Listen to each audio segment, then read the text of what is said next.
Alors, autre question, est-ce que vous êtes dans un esprit de revirement par rapport à vos positions antérieures, en vous connaissez ahirakiste pur et dur, ou alors vous êtes dans un esprit plutôt de maturation par rapport à vos positions politiques, où vous favorisez l'intérêt de l'Algérie avant tout? Monsieur Djilali Soufiane.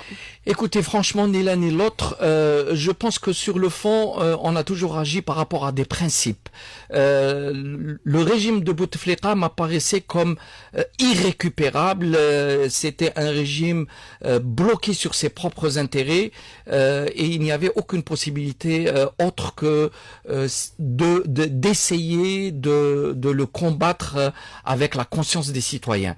Une fois que ce régime est maintenant à terre, il s'agit maintenant de construire quelque chose. L'homme politique ne doit pas faire une finalité, être opposant ou être à l'intérieur du pouvoir, mais sa finalité est de construire par rapport à un projet qu'il porte.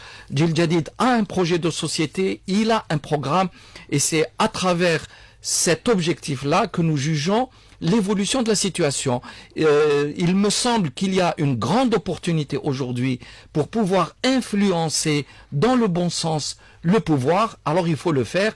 Et je ne comprends pas les gens qui ont l'impression qu'il faille simplement jouer les Che Guevara, rester toujours dans la critique absolue. Je crois que c'est stérile et inutile.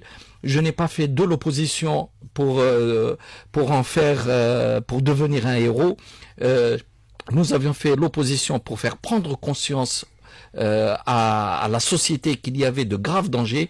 Mais maintenant qu'il y a une possibilité d'agir, eh ben, nous revenons à notre slogan, le devoir d'agir. Alors, autre question de l'auditeur qui vous dit aujourd'hui,